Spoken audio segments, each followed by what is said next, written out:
E Jesus que nos repete sem cessar: dai-lhes vós mesmos de comer. Gente, vamos ser honestos. Eu acho que na paróquia, na comunidade de vocês, não é muito diferente na minha e várias que eu já passei por aí. A gente tem muita preocupação, muita coisa para se preocupar lá dentro da igreja, não tem?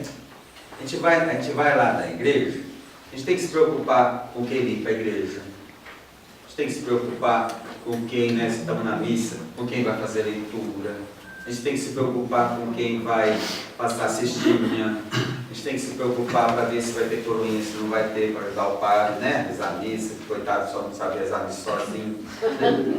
A gente tem muita preocupação dentro da igreja. A gente tem que se preocupar se aquela cruz está do lado certo do altar ou não. Vai que colocaram do lado errado. A gente tem que se preocupar se aquele vasinho de flor está torto ou não. Gente, são preocupações assim que acabam assim preenchendo toda a nossa vida cristã, e a gente fica obcecado com isso. Isso sem falar a briga que dá, né? Porque quem acha que a cruz tem que ficar do lado de cá, e essa cruz aparecer do lado de cá, são muitas as preocupações nossas dentro das nossas comunidades. São muitas. E a gente se perde nessas coisas. Vamos convocar uma reunião do CPB para definir que o ambão fica virado assim e não assim.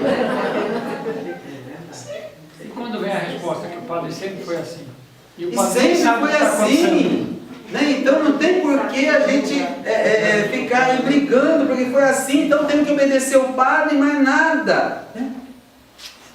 Enquanto lá fora tem uma multidão sedenta querendo conhecer Jesus e a gente simplesmente não tendo tempo para isso, porque as nossas preocupações são demasiadas dentro das nossas estruturas, nos fechando em nós mesmos, nos matando em nós mesmos. Foi isso que estava escrito aqui. E o Papa não falou nenhuma novidade, né? Ele só reescreve aquilo que o Evangelho, né, nos propõe, nos questiona. Então vamos lá, continuando. Agora vocês vão gostar. 259. Vamos lá pro fim. 259. Gente, pulamos quase o documento inteiro, não porque não é importante, muito pelo contrário. Suponho que vocês saibam tudo que está aqui. Por isso vocês vão ler com muito amor e carinho inteirinho, hein? Na realidade, gente, essa parte aqui é a parte que a gente queria realmente ler nesse sentido. Mas não tinha como ler aqui sem a gente fazer referência aos outros números que fez lá e tantos outros que a gente está falando e sem citar, né? Evangelizadores com Espírito. Mesmo aqui a gente vai ser obrigado a pular alguns números, infelizmente. Mas essa parte inteirinha aqui mostra a preocupação que o Papa tem, que a gente tenha bem claro que quem evangeliza de verdade não é eu, não é você, não é aquele aquela outra pessoa que a gente gosta tanto e que faz ótimas pregações. Quem evangeliza de verdade é o Espírito Santo. Tá? E nós só vamos ser verdadeiros evangelizadores na medida em que nos deixarmos conduzir por Ele. Aí vai ter evangelização. Eu, gente, posso dar um show de comunicação. Se o Espírito Santo não agir em mim, vai ser simplesmente um show. Não dá? Posso usar os métodos melhores e mais bonitos, e nós temos tantos recursos hoje, a gente procura usar nas formações da gente, né? É projeção, é isso, aquilo, mas se não for feito como em sintonia com o Espírito Santo, como resultado daquilo que Ele nos inspira e nos faz fazer, é um show, é uma coisa linda, uma coisa bonita, mas pode ser vazia, tá? Então todo o processo de evangelização é um processo que acontece com o Espírito Santo. Para que fique muito claro isso, ele dedica um capítulo inteiro para isso. Então, nós só vamos ver alguns números e o significado disso. Mas os outros números temos que ler também, porque aprofunda mais isso daí. Infelizmente, a gente não tem tempo para tudo. Mas vamos lá. Primeira frase, 259, né? Evangelizadores com Espírito quer dizer evangelizadores que se abrem sem medo à ação do Espírito Santo. Aí, está muito claro. O que precisa ter muito claro é o que significa abrir-se à ação do Espírito Santo.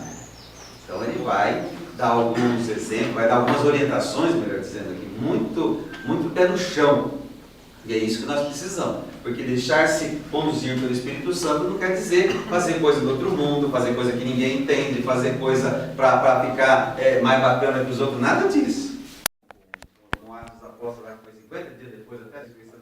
Por mais que eles tivessem, né, tido essa experiência da ressurreição, era alguma coisa que fica meio ali, tá? Mas e agora? E daí? O que vai ser realmente na nossa vida? Então, existe o medo, existe essa incerteza. Incerteza, gente. Eles apostaram a vida dele em tudo aquilo que Jesus estava ensinando e de repente acabou. Morreu. Tudo aquilo que Jesus tinha falado de uma vida nova, um mundo melhor, cadê? Dá para a gente perceber que perde o rumo? Era isso que estava acontecendo. Quando eles se deixam iluminar pelo Espírito Santo, eles acolhem esse Espírito Santo na vida deles, o que acontece? Eles saem e vão falar disso para todo mundo. E se naqueles dias tinha muita gente de outras culturas, de outras nações, que falavam outras línguas e tudo mais, não importa.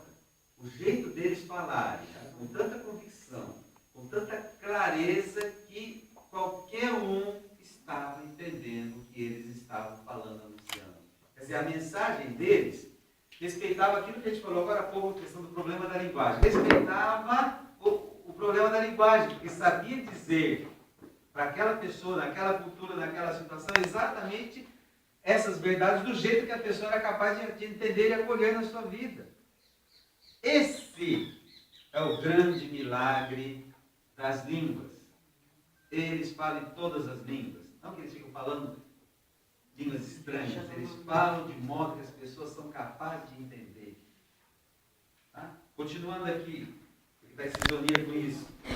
E além disso, o Espírito Santo incute a força para anunciar a novidade do Evangelho com ousadia. O Papa gosta muito dessa palavra ousadia, que aparece muitas vezes nesse documento.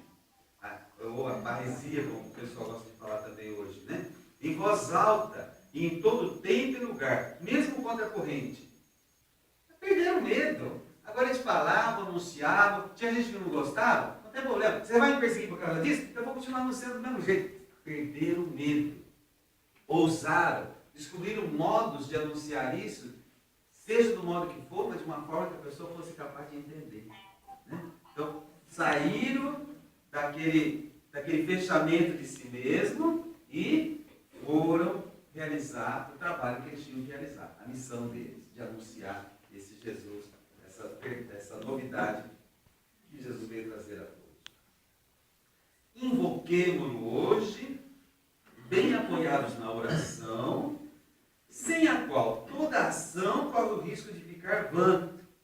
O anúncio, no fim das contas, é carecer de alma. Jesus quer evangelizadores que anunciem a boa nova, não só com palavras, mas sobretudo com uma vida transfigurada pela presença de Deus. Com certeza precisamos falar, com certeza precisamos dizer o que é isso que estão anunciando. Mas principalmente temos que viver isso. Acolhemos essas verdades na vida da gente, acreditamos nisso, nos esforçamos para viver isso, porque plenamente a gente ainda não vive, né? Mas nos esforçamos para viver isso e por isso anunciamos. E juntamente com isso anunciamos. Então, o que anunciamos não é algo para vocês viverem. O que anunciamos é algo para nós vivermos. Isso é fundamental. Mesmo se tivermos que anunciar que eu ainda não estou vivendo. Eu estou buscando chegar lá.